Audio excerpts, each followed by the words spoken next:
Assalamualaikum sahabat GGI Aliyah. Selamat datang di media pembelajaran Fikih Aliyah kelas 11. Pada semester 2 pertemuan pertama ini kita akan membahas tentang tema pernikahan dalam Islam. Sahabat GGI Aliyah, apakah sudah berbuat baik hari ini? Saya yakin sahabat sudah melakukan kebaikan hari ini ya. Sahabat GGI Aliyah, mari kita awal dengan bacaan Al-Basmalah. Indikator yang harus kita kuasai dari tema ini yaitu 1. Mengorganisir ketentuan perkawinan dalam hukum Islam dan perundang-undangan. 2. Membandingkan ketentuan perkawinan dalam hukum Islam dan perundang-undangan. Sebagai agama fitrah, Islam mengatur tata hubungan antar sesama umatnya, termasuk hubungan manusia dengan sesamanya yang terikat dalam tali ikatan perkawinan. Pernikahan adalah salah satu karunia agung dari Allah Ta'ala. Allah berfirman dalam surat An-Nahl ayat 72. A'udzu billahi minasy syaithanir rajim. Bismillahirrahmanirrahim. Wallahu ja'ala lakum min anfusikum azwajan wa ja'ala lakum min azwajikum banina wa hafadatan wa razaqakum minat thayyibat. Afabil batili yu'minuna wa bi ni'matillahi hum yakfurun. Artinya, dan Allah menjadikan bagimu pasangan, suami atau istri, dari jenis kamu sendiri dan menjadikan anak dan cucu bagimu dari pasanganmu, serta memberimu rezeki dari yang baik. Mengapa mereka beriman kepada yang batil dan mengingkari nikmat Allah? Qs An-Nahl 72. Islam menganjurkan manusia untuk menikah, karena nikah mempunyai pengaruh yang baik bagi pelakunya, masyarakat, maupun seluruh umat manusia. Nikah merupakan media terbaik untuk menyalurkan hasrat biologis secara syar'i. Dengan nikah, jasmani menjadi segar bugar, jiwa menjadi tenang, dan terpelihara dari melihat yang haram. Bukan hanya itu, nikah adalah salah satu sunnah Nabi. Kata nikah atau pernikahan sudah menjadi kosakata dalam bahasa Indonesia sebagai padanan kata perkawinan. Nikah artinya suatu akad yang menghalalkan pergaulan antara seorang laki-laki dengan seorang perempuan yang bukan mahramnya sehingga mengakibatkan terdapatnya hak dan kewajiban di antara keduanya, dengan menggunakan lafaz inkah atau taswij atau terjemahannya. Adapun pernikahan, perkawinan dalam UU Perkawinan nomor 1 tahun 1974 ialah ikatan lahir batin antara seorang pria dengan seorang wanita sebagai suami istri dengan tujuan membentuk keluarga, rumah tangga, yang bahagia dan kekal berdasarkan ketuhanan yang Maha Esa. Dalam kompilasi hukum Islam, Pasal 2, bahwa perkawinan menurut hukum Islam adalah pernikahan, yaitu akad yang sangat kuat atau misakon golizon untuk mentaati perintah Allah dan melaksanakannya merupakan ibadah.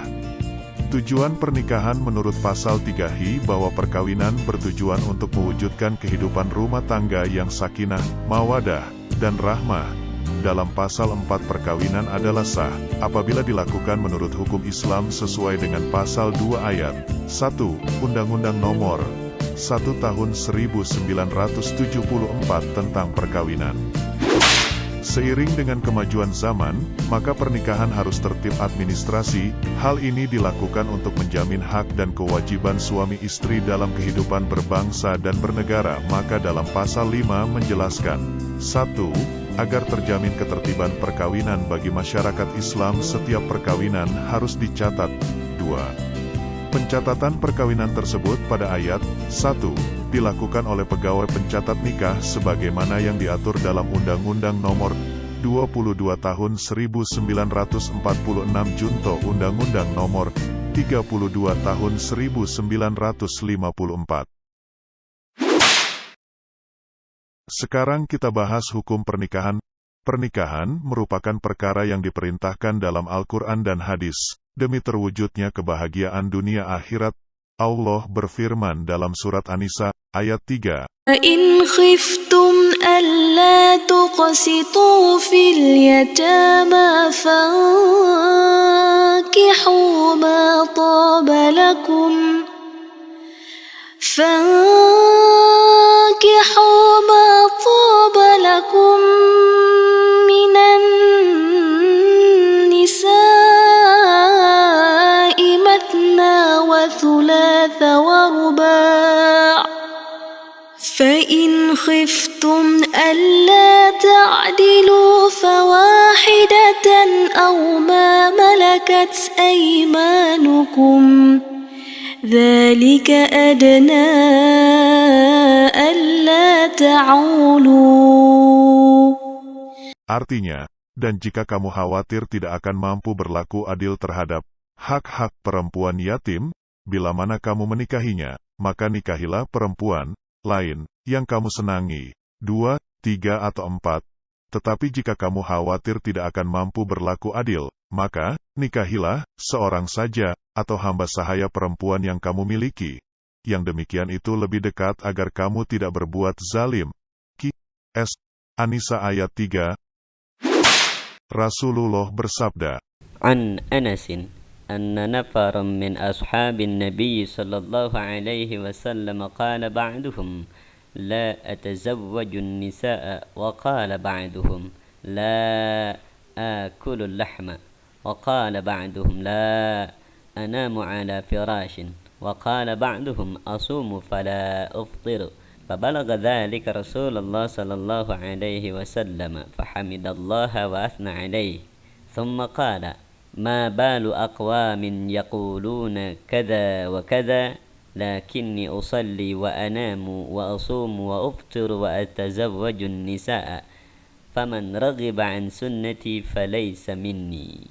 Artinya, dari Anas bin Malik, bahwa sebagian para sahabat berkata, saya tidak akan menikah, sebagian berkata, saya tidak akan makan daging, sebagian lagi berkata, saya tidak akan tidur dan sebagian lagi berkata, saya berpuasa tetapi tidak berbuka. Maka sampailah berita tersebut kepada Nabi, maka beliau memuji dan menyanjung Allah SWT. Beliau bersabda, mengapa para sahabat bertingkah dan berkata seperti itu? Akan tetapi aku salat, aku tidur, aku berpuasa, aku makan, dan aku mengawini perempuan. Barang siapa yang tidak suka perbuatanku, maka bukanlah dia dari golonganku. Hr. Al-Bukhari Muslim. Jumhur ulama menetapkan hukum menikah menjadi 5 yaitu A. Mubah. Hukum asal pernikahan adalah mubah.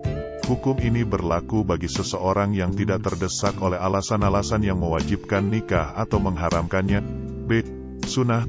Hukum ini berlaku bagi seseorang yang memiliki bekal untuk hidup berkeluarga, mampu secara jasmani dan rohani untuk menyongsong kehidupan berumah tangga dan dirinya tidak khawatir terjerumus dalam praktik perzinaan atau mukodimahnya, hubungan lawan jenis dalam bentuk apapun yang tidak sampai pada praktik perzinaan. Rasulullah bersabda, Ya ma'asyar syababi, man istata'a minkumul ba'ata falyatazawwaj, فإنه أغض للبصر وأحسن للفرج ومن لم يستطع فعليه بالصوم فإنه له وجاء. Hai kaum pemuda, apabila di antara kamu kuasa untuk kawin, maka kawinlah, sebab kawin itu lebih kuasa untuk menjaga mata dan kemaluan, dan barang siapa tidak kuasa hendaklah ia berpuasa, sebab puasa itu jadi penjaga baginya. Hr. Al-Bukhari dan Muslim. C. Wajib. Hukum ini berlaku bagi siapapun yang telah mencapai kedewasaan jasmani dan rohani, memiliki bekal untuk menafkahi istri, dan khawatir dirinya akan terjerumus dalam perbuatan keji zina jika hasrat kuatnya untuk menikah tak diwujudkan. D. Makruh. Hukum ini berlaku bagi seseorang yang belum mempunyai bekal untuk menafkahi keluarganya, walaupun dirinya telah siap secara fisik untuk menyongsong kehidupan berumah tangga, dan ia tidak khawatir terjerumus dalam praktik perzinaan hingga datang waktu yang paling tepat untuknya. Untuk seseorang yang mana nikah menjadi makruh untuknya, disarankan memperbanyak puasa guna meredam gejolak syahwatnya. Kala dirinya telah memiliki bekal untuk menafkahi keluarga, ia diperintahkan untuk bersegera menikah. Haram. Hukum ini berlaku bagi seseorang yang menikah dengan tujuan menyakiti istrinya, mempermainkannya serta memeras hartanya. Insya Allah pada pertemuan selanjutnya kita akan membahas tentang meminang atau hitbah. Namun sebelum kita akhiri sahabat dites dulu ya, apabila Mang Ujang yang memiliki bekal untuk hidup berkeluarga, mampu secara jasmani dan rohani untuk menyongsong kehidupan berumah tangga dan dirinya tidak khawatir terjerumus dalam praktik perzinahan atau mukodimahnya, hubungan lawan jenis dalam bentuk apapun yang tidak sampai pada praktik perzinahan, menurut jumhur ulama maka hukumnya, tulis di kolom komentar ya. Mari kita tutup dengan alhamdulillah.